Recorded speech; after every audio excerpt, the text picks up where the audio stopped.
I'm James and work for a company in my 40s. In front of me, there was Ryan, a young guy who graduated from a prestigious university, mocking me as he shoved documents at me. Hey, you want to work, right? I've got something ready for you, old man. Translate this by the end of the day. I took the papers from Ryan and quickly skimmed through them. It seemed to be a contract written in Spanish. What's the matter? Was it too difficult for you? You probably won't finish it by the end of the day. As Ryan tried to walk away, I stopped him. Wait a second, is this today's contract? Yeah, so what? With a bored sigh, Ryan shrugged, and I calmly replied, I read through it, and this contract is completely unacceptable. What are you talking about? An old man like you can read Spanish? Ryan snapped back at me in frustration. However, I remained calm and pointed out the flaws in the document. The next moment, Ryan's face turned pale and his eyes widened. My name is James, and I'm a 43-year-old office worker. For the past 8 years, I've been working at an overseas branch, but starting today, I'll be back at the main office for the first time in a while, and I'm feeling a little nervous. I lost my dad when I was a child and was raised by my mom as a single parent. Watching her work tirelessly for my sake, I couldn't bear it and planned to start working right after high school. However, my mom insisted I graduate from college, so I worked part-time at a local store while completing my degree. After that, my mom remarried, and we moved overseas with my stepfather, who was a foreign national. I attended a local university there, but my stepfather suddenly disappeared, and after I graduated, my mom and I returned to the United States together. That's when I joined my previous company. The company was a factory, but the people working there were all kind and taught me various work skills and know-how, even though I was young and had no real-world experience. They didn't just train me on the work itself. They also encouraged me to pick up machine skills and technical knowledge, saying it would be essential in the future. Thanks to them, I gained technical and industrial knowledge, even though my degree wasn't related to the field. While I'm grateful for all I learned at that company, it eventually went bankrupt, and I changed my job, and I was hired by my current company. My experience studying abroad and my abilities were recognized, and I was eventually sent to an overseas branch as the branch manager.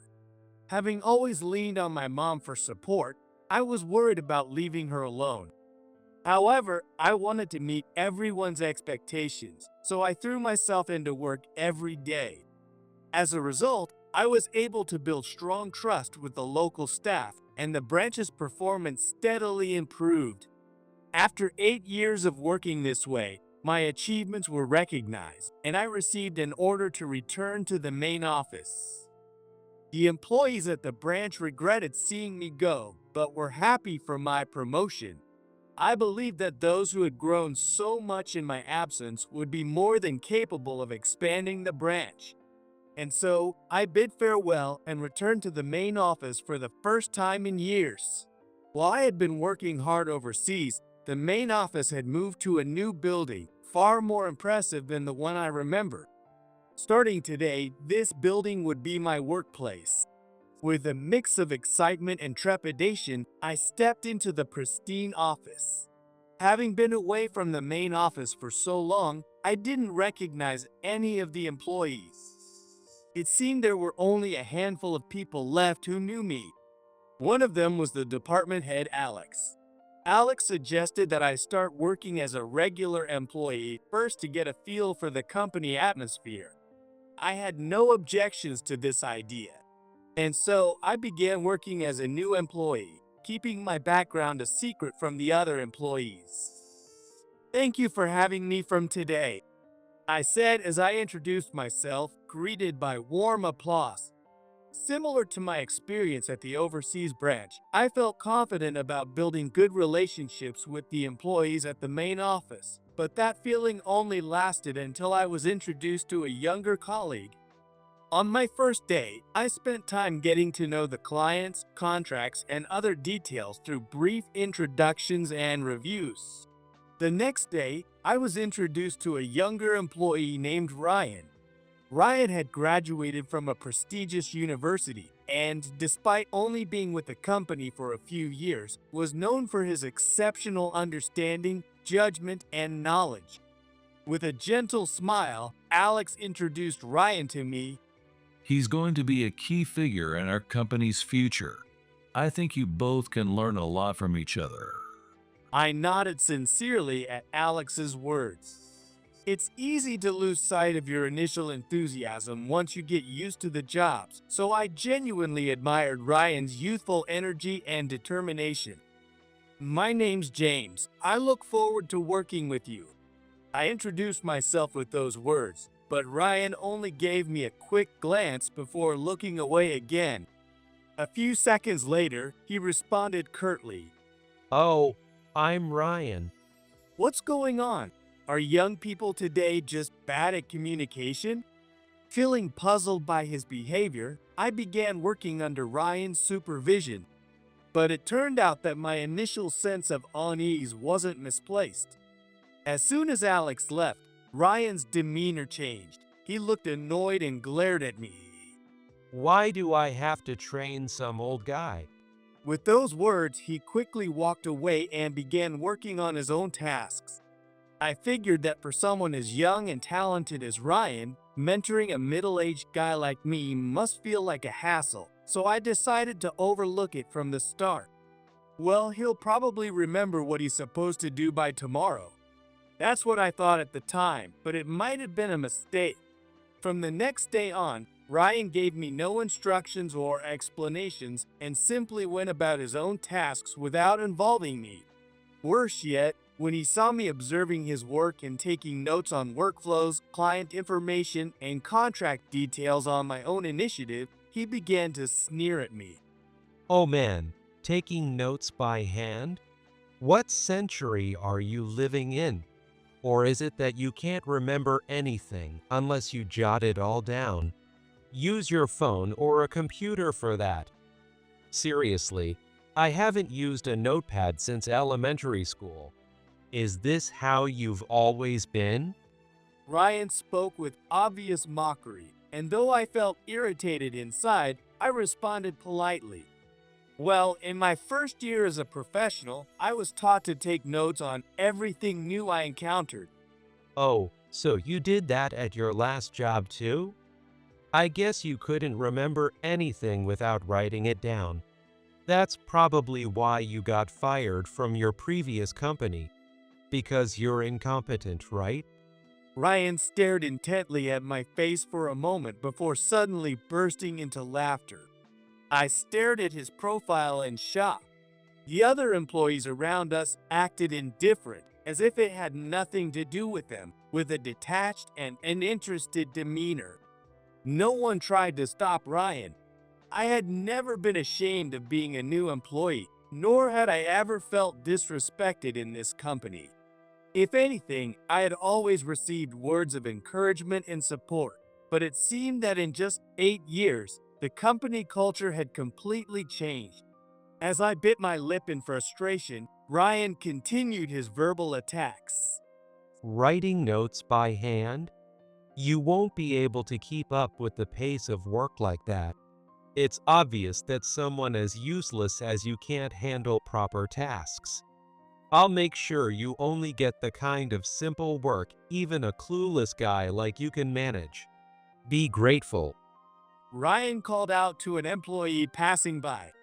Hey, that's for the next meeting, right?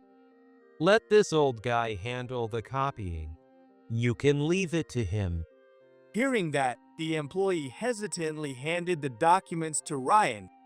All right, no problem. Leave it to me.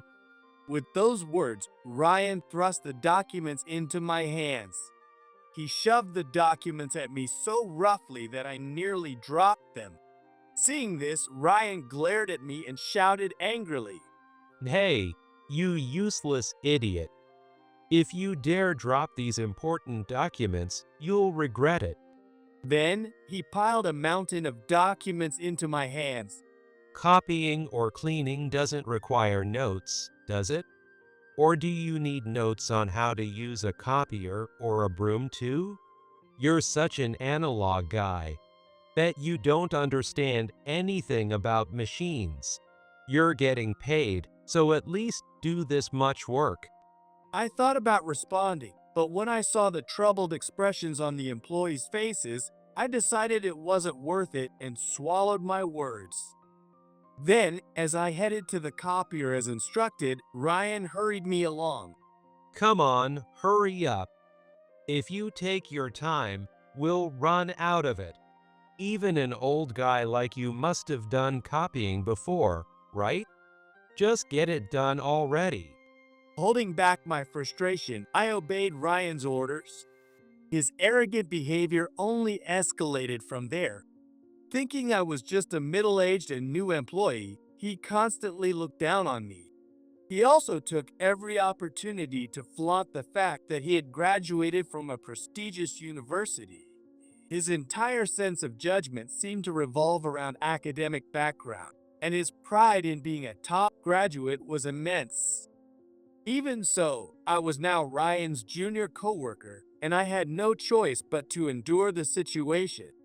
Hey, old man. Make sure there are enough drinks ready for the next meeting.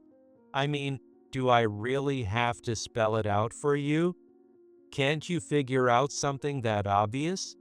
Stop wasting all those years of your life.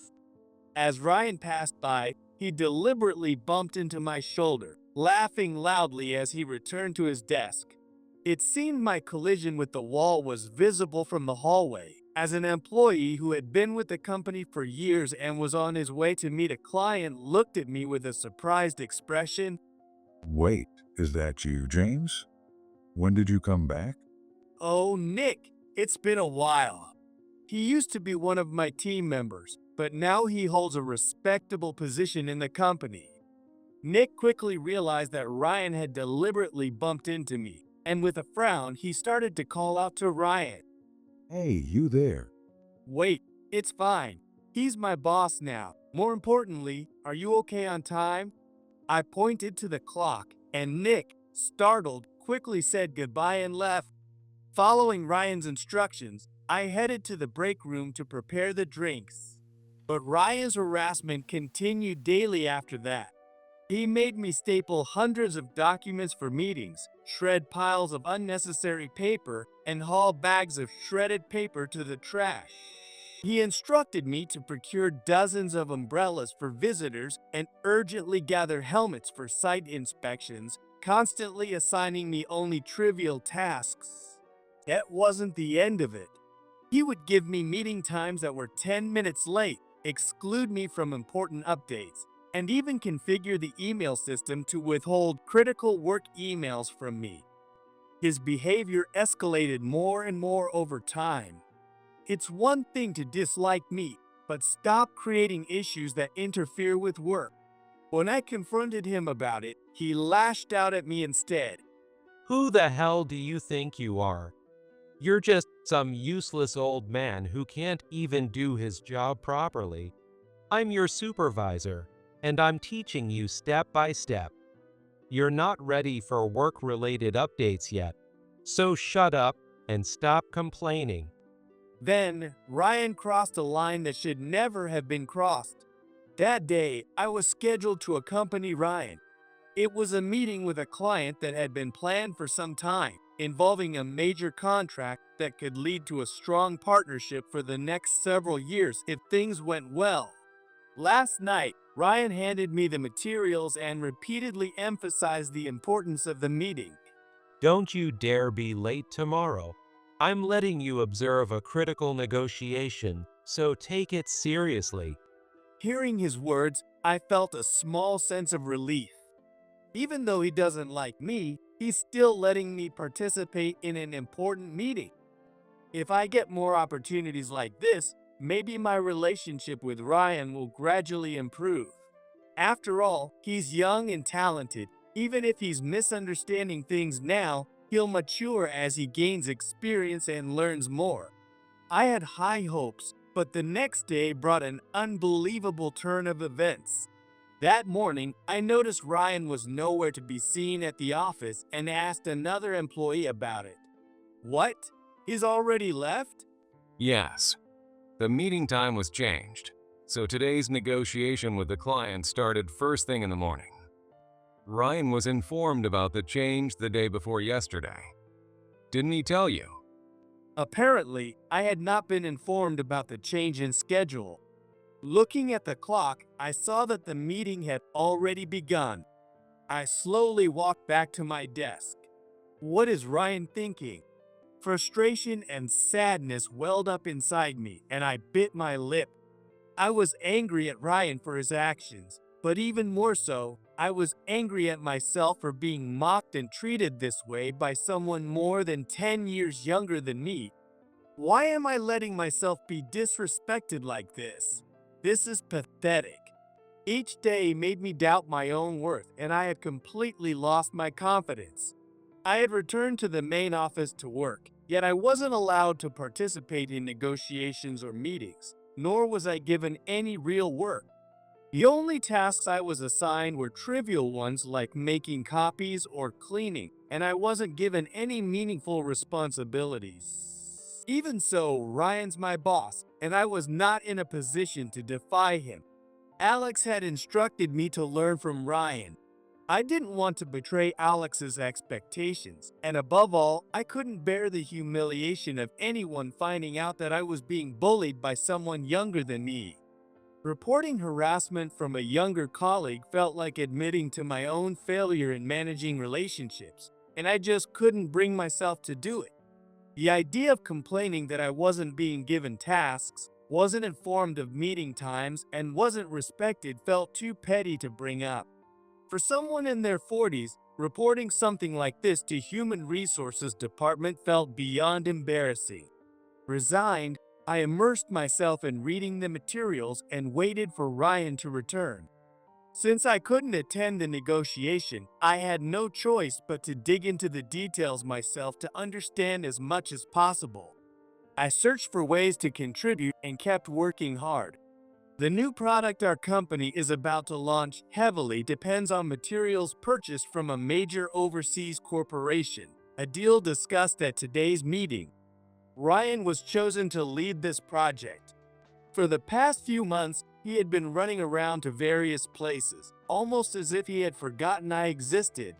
However, I couldn't help but feel uneasy about the significant authority Ryan held over such a major project. As promising as he may be, can someone who's only been with the company a few years really handle such a large-scale project? Concerned, I tried to talk to him several times, but Ryan refused to listen. Are you underestimating me just because I'm young? A job like this is a breeze for a top university graduate like me. I can handle it just by reviewing past documents. I'm on a completely different level than you. With that, he dismissed me without considering anything I said. Although Ryan provided updates to the employees upon his return, no one but him knew the exact progress of the project. This lack of transparency made it impossible to handle tasks or minor adjustments when he was unreachable. As we prepare to launch the new product, is anyone overseeing the factory operations and necessary production processes? As I pondered these concerns, Ryan finally returned after several hours. His face was flushed with excitement, brimming with confidence as he walked in. On his way to his desk, he glanced at me. Wow, I didn't even notice you were here. Your presence is so faint. Ryan, why didn't you inform me about the meeting's rescheduled time today? I couldn't help but confront him, but he ignored me and threw a stack of documents written in Spanish at me. All right, I get it. You want work, right? Here, I'll give you something. Translate this by the end of the day, old man. Laughing mockingly, he shoved the papers into my hands. I took them and quickly skimmed through. It was a contract written entirely in Spanish. What's the matter? You wanted work, didn't you? Or is Spanish too hard for a useless old guy like you? Guess there's no way you'll finish it today. As he turned to leave, I stopped him in his tracks. Wait, is this today's contract? Yeah, so. If you keep asking stupid questions, I'll make sure you never get any work again. Ryan shot me a bored glare, but I calmly responded, I've read it through, and this contract is completely unacceptable. What the hell are you talking about? A new employee like you could understand it. Stop making stuff up. Ryan shot back angrily, but I calmly pointed out the issues with the document. Look here, the unit of measurement is incorrect. Unit? Caught off guard, Ryan's voice cracked as he leaned in to look at the contract I was holding. The contract itself was straightforward, something you could skim through in 3 seconds. But what I saw written within it revealed a major issue. I quickly translated the document and read it aloud. As I read, not only Ryan but also the surrounding employees who had gathered to listen appeared shocked. What's wrong with it? This deal doesn't seem like it causes any losses to our company. Read the wording carefully. Does it seem fine to you? This is written in metric units. Metric? What are you talking about? That can't be right, can it? As Ryan's confidence crumbled, he couldn't help but snatch the contract from my hands and review it himself. Moments later, he began trembling, clearly shaken. No way. This can't be happening. The contract indeed listed the unit as 30 centimeters. Converting that to the imperial system, 30 centimeters equals roughly 1 foot. In other words, the price Ryan thought was for 1 yard was actually for just 1 foot. 3 times more expensive than he had anticipated. Realizing his mistake, Ryan turned pale and frantically reread the document multiple times. But no matter how many times he read it, the figures on the page remained unchanged. This has to be some kind of mistake. It's not my fault. The other side must have made a typo. I'm not to blame. His voice cracked as he shouted in panic, desperately trying to defend himself. It's true that to prevent such errors, both units are typically listed side by side. Cases like this, where only the other party's unit is used, are quite rare. Ryan likely misunderstood the figures written in the metric system as imperial units because he was accustomed to using the imperial system in his daily work. However, the contract included a small note written in Spanish indicating that the measurements were in the metric system. The note was written in barely legible text and tucked away in the corner of the page. Considering this, it might have been intentional on the other party's part. However, regardless of the reason, it was Ryan's mistake to overlook the note and assume the figures were in imperial units without verifying the details. In the first place, being subjected to such a trick suggests that we're not being taken seriously. Fortunately, the contract hasn't been finalized yet, so there's still a chance to turn things around. Let's contact Alex immediately. We need to head to the client right away. Don't you dare take action on your own. You're a new employee. This is my contract. Ryan glared at me angrily, but I took the contract back from his hand and moved on to my next steps. Hey, old man. Don't ignore me. Behind me, Ryan was still yelling loudly. However, I ignored him and calmly pulled out the necessary documents from the pile I had been reviewing earlier.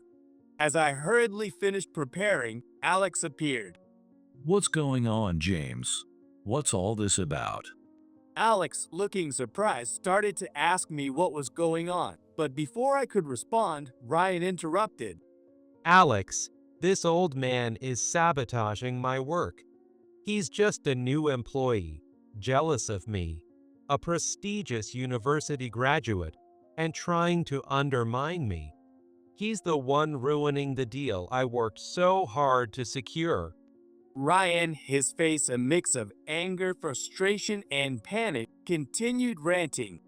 The other company used metric units or whatever because they looked down on us for being a bottom-tier company that hires old men like him.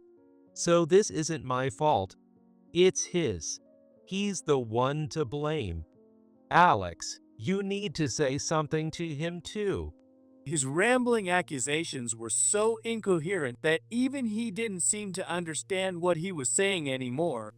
Ryan was desperately trying to pin all the blame on me.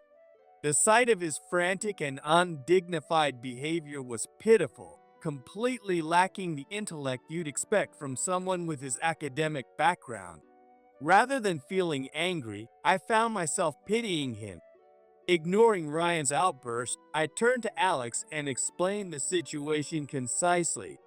Alex, there's an issue with the contract. Here's the translated content. I've also prepared similar documents from past deals for comparison. Alex reviewed the documents I handed him, and his expression changed immediately. If we go through with this deal, it will be a huge loss for our company. The contract hasn't been finalized yet. I'm planning to head to the client now to address this. Hearing this, Ryan regained some composure and stepped forward aggressively. Hey, this is my contract. Don't you dare steal it from me. Ryan, keep quiet. Without even glancing at Ryan, Alex silenced him with a single remark. Should I go with you to the client? That would be reassuring. Please do. I faced Alex's words directly and took them to heart. I called the client. Then I began speaking in fluent, seamless Spanish. The surrounding employees watched in astonishment, but I didn't have time to acknowledge them. Once I confirmed the appointment, I informed Alex and grabbed the keys to a company car. At his desk, Ryan sat pale and stunned, unable to move. However, we didn't have time to worry about him and quickly left for the client. In the end, I was able to negotiate successfully with the client. We reached a mutually satisfactory agreement and shook hands. At first, the other side looked down on me and Alex, assuming we were there to replace Ryan. But once they heard my fluent Spanish, their attitude quickly shifted, and they treated the deal as an equal transaction. According to them, they never intended to play any tricks from the start. However, when they presented the contract without any imperial units, Ryan didn't notice the issue. Instead, he responded with excitement, thinking he was about to land such a great deal. Before this, Ryan had been treating the other company with a condescending attitude, which had caused some discomfort. As a result, the other party had silently watched, amused, without pointing out Ryan's mistake, wondering whether he would really go ahead and sign such a ridiculous deal. One of our young employees acted inappropriately. However, I would appreciate it if we could avoid such surprises in the future. When I conveyed this, the executives from the other side immediately apologized for their prank. And so we reconciled. The situation was resolved, and it ended with the understanding that we could build a good partnership moving forward. Back at the main office, I reported to the employees who had been anxiously waiting for us, telling them that the contract had been successfully finalized. Of course, I made sure to mention that the amount had been corrected, and everyone broke into applause. However, there was one exception. Ryan, who remained slumped at his desk with his face hidden. Suddenly, he stood up with a loud noise and stood in front of me. In the end, you just stole my credit, didn't you, old man? Ryan complained, but not a single person sided with him. Ryan, calm down and listen. Taking over from Alex, I said this calmly. Do you understand how much trouble you've caused for everyone around you? At my question, Ryan flinched, but he quickly adopted a childish expression and retorted, What's with that tone? That was my contract. You call it a mistake, but it was just a misunderstanding, and the other side was playing tricks. I'm not at fault. I could have handled it myself, but you just took it away from me. Enough, Ryan, I said sharply, and Ryan froze, looking confused. He must have been surprised since I had never raised my voice like this since returning to the company. If you had been working with the other employees to move the deal forward, someone would have noticed and stopped it. But instead, you went ahead with it on your own, and now we're dealing with this. Don't you acknowledge that? To fail and then shift the blame onto others without reflection. It's disgraceful for a professional. At my calm yet unyielding words, Ryan fell silent. Alex, with a bitter smile, spoke to Ryan. Ryan, James here is one of the top performers in our company. He turned our overseas branch into one of the top performers in just a few years. What? That's a lie. He's the guy who got fired from his last company, right? He's just a new and regular employee, right? Even at this point, Ryan was still complaining. I couldn't help but feel a deep sense of disbelief as I interrupted. Yes, I am a new employee, but the fact that I was fired from my previous company is completely your misunderstanding. You've been thinking of me as some guy who got fired, but that's not true. And by the way, my name is not Old Man. It's James. Ryan, who had been looking down, remained silent, and Alex spoke patiently to him. James has a different background and career than you, Ryan.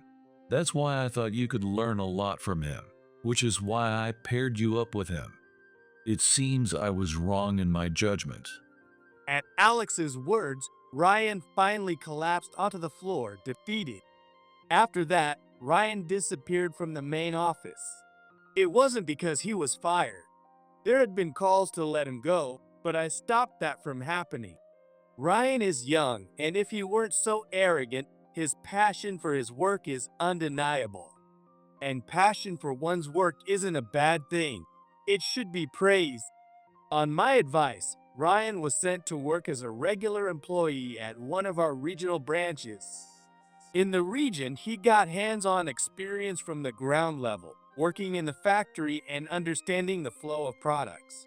He learned that business is about the connections between people. When I heard that, I felt a sense of satisfaction. Given that Ryan is a smart guy, I knew that working in the field would help him understand what needed to be done and what he was missing.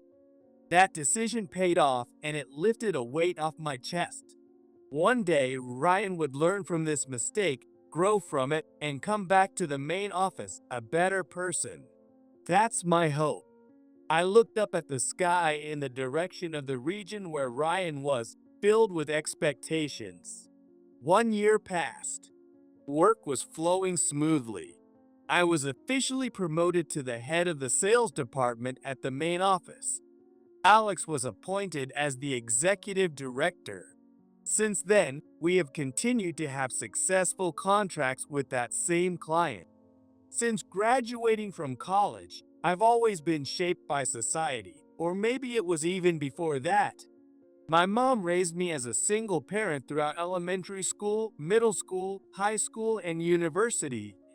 Though my stepfather, who was foreign, is no longer around, he taught me about different cultures. And more importantly, living abroad helped me develop my language skills. Thanks to the support of many people and the encounters I've had, I am who I am today. Now, as a way to give back, I want to focus on developing new talent. I want to nurture reliable employees who can support the company.